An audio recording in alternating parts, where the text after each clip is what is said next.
Next, land survey and fixation of land revenue. After the establishment of British colonial rule with the victory of English East India Company in the Battle of Plassey in 1757, first of all, Robert Clive made 24 parganas consisting 24 separate territorial areas.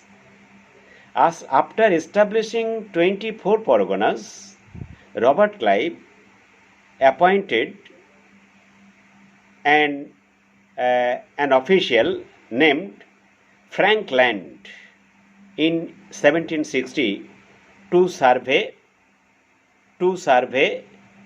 the land of 24 parganas.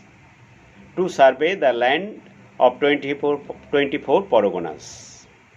Frank Land was continuing his duties, but for his accidental death, it was incomplete, and that's why another official was appointed whose name was Hogg Cameron. Hogg Cameron completed the survey or measurement of land of 24 parganas. In 1764, James Rennell was appointed to survey the water routes of English East India Company, the water routes of Bengal, or the river routes of Bengal. River routes of Bengal was surveyed by company's official James Rennell, who started the measuring of water routes in the river in 1764, and within 1767 he completed his planning or measurement of water routes of Bengal. Thereafter, as a surveyor general, James Rennell made 16 map on river routes or water routes of Bengal.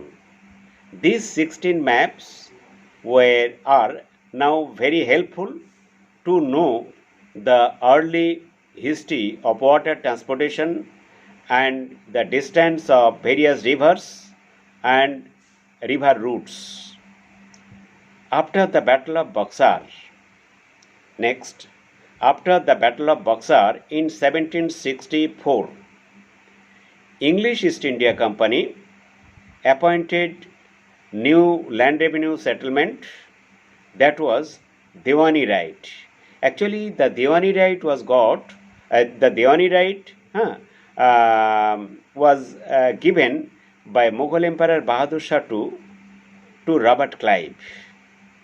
After getting Diwani right of Bengal, Bihar and Orissa, company's officials, basically Warren Hastings appointed a committee of revenue or board of revenue. That board or committee decided the amount of revenue or rate of revenue which would be collected from peasants. In 1786, the Committee of Revenue, popularly called as Board of Revenue. The Committee of Revenue came to be called as Board of Revenue in which year? In 1786. Okay. This new board took special step to reform the revenue system of Bengal. Next, our next topic, Izaradari system. What was Ijaradari system. Ijara means leasing land system. Contemporary zamindars, big zamindars, gave their some plot of land to some ijaradars on some conditions, on the basis of which Ijaradari system sprang up in Bengal. Especially in 1772,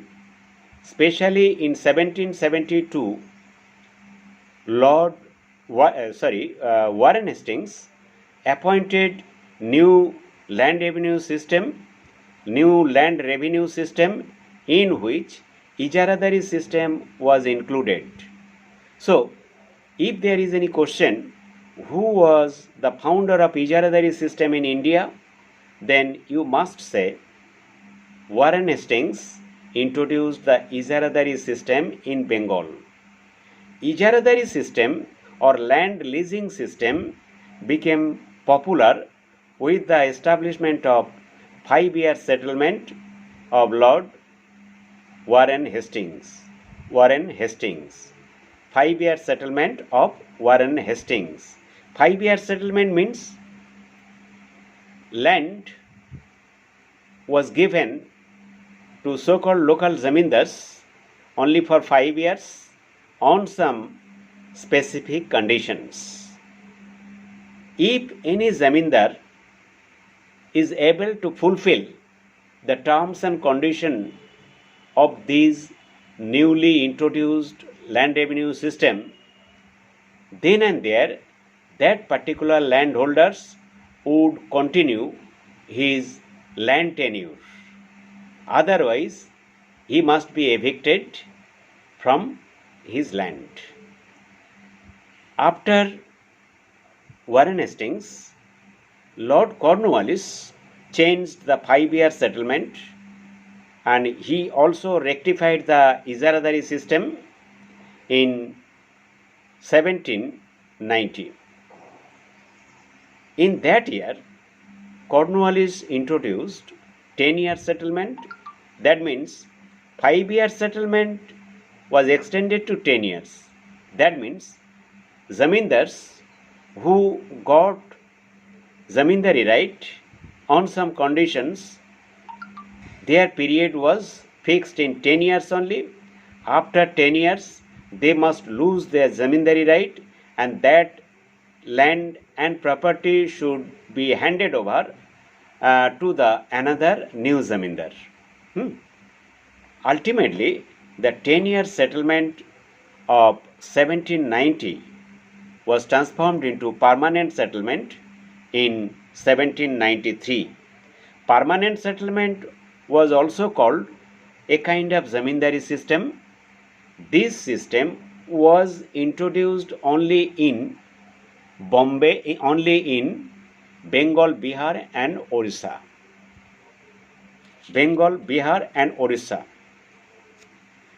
The permanent settlement was no doubt a very revolutionary step taken by Lord Cornwallis. He was a zamindar in England. That's why he had special interest in the establishment of such a zamindari system like permanent settlement in 1793. Permanent settlement would be discussed elaborately in chapter 4. Now, our chapter 3 has been completed. Now you take some questions on the chapter. It would be completed.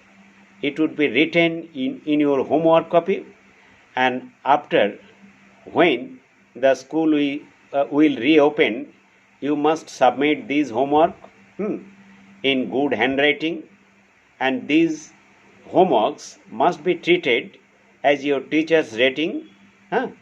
If you complete these homework, then you have to think that your rating works is completed for first term. For the finishing of first term rating, you must complete these homeworks. Take the homeworks. Number 1, you must write all the objective questions from the exercise of chapter 3.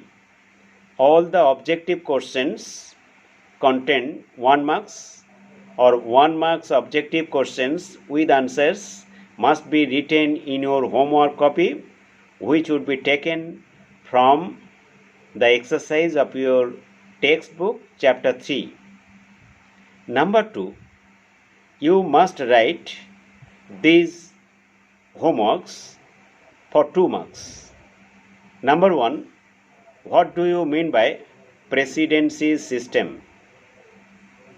What do you mean by presidency system? Number 2, what was Cornwallis Code? What was Cornwallis Code? Number 3, what do you mean by rule of law? What do you mean by rule of law? And number 4, why is James Rennell and Cameron are remembered?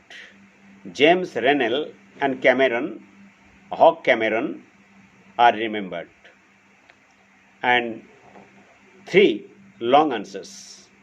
Number 1, discuss the reforms of Warren Hastings and Lord Cornwallis. Discuss the reforms of Warren Hastings and Lord Cornwallis. Number 2, write about Indian Civil Service.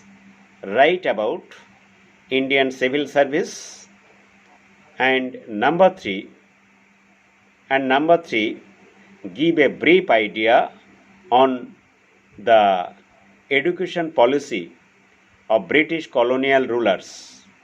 Education policies of British colonial rulers. Write about education policies of British colonial rulers in India. Thank you. These questions are from chapter 3. Now we start chapter 4. That is, the name of chapter 4 is Nature of Colonial Economy. Nature of Colonial Economy. In this part, we discuss first permanent settlement. Permanent settlement was introduced by Lord Cornwallis on 22nd March 1793 in Bengal, Bihar and Orissa. This system was also called Zamindari system, as the land revenue agreement was made between so-called Zamindars of Bengal, Bihar and Orissa with English East India Company on some particular condition. What were the main conditions of this land revenue system? Its main conditions were: every Zamindars, after collecting their revenue, must submit 9/10 of the total collected revenue to government treasury, and rest 1/10 should be kept for them. Pele 9/10 for British treasury and 1/10 for the treasury of Zamindars. Number 2, rate of revenue which would be collected from peasants should be fixed by the Zamindars. Number 3, if any Zamindar maintained the sunset law, they must continue their Zamindari rights, or they must enjoy the land tenure forever. For generation after generation, they must enjoy Zamindari rights if they fulfill the terms and conditions of the system, and especially the sunset law. What was the sunset law? Sunset law was introduced by Lord Cornwallis in 1793. It was a new type of law. In this law, it was clearly stated that every year, in a particular day, before the starting of Bengali New Year, all the zamindars under British must submit their collected amount of revenue to British Treasury. If any zamindar is failed to submit their collected amount of revenue, then and there they must lose their zamindari right. Immediately, those zamindars must be driven out from their land and property, and they must be evicted from their houses or other opportunities. So the rigidity of sunset law was no doubt an important cause of the destruction of so-called zamindars of Bengal, Bihar and Orissa. According to historian Sirajul Islam, professor of Dhaka University, stated that during the days of permanent settlement, many so-called zamindars of Bengal became the state beggar.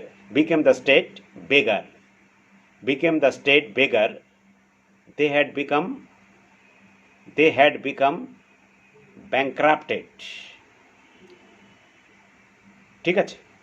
So, during the days of Lord Cornwallis, this unhappy situation started, and the sunset law, which was responsible for the destruction of many Hindu zamindars, so-called zamindars, was continued for many years in Bengal. For this reason, Bankim Chandra Chattopadhyay, in his essay Bongo Desher Krishak, or the peasants of Bengal, criticized the permanent settlement and also highlighted many of its defects, and also criticized English East India Company for the destruction of so-called elite Hindu zamindars and zamindari families. During the days of permanent settlement, many poor peasants were also bankrupted and devastated. That picture was also drawn by Bankim Chandra Chattopadhyay in his essay Bongo Desher Krishak. Okay. Next, we are going to discuss Rayatwari settlement. Rayatwari settlement was introduced by Captain Alexander Reed and Thomas Monroe, basically in Bombay and Madras Presidency in 1820. It was clearly stated in this system that British government would collect the land revenue directly from the ryots or peasants or cultivators.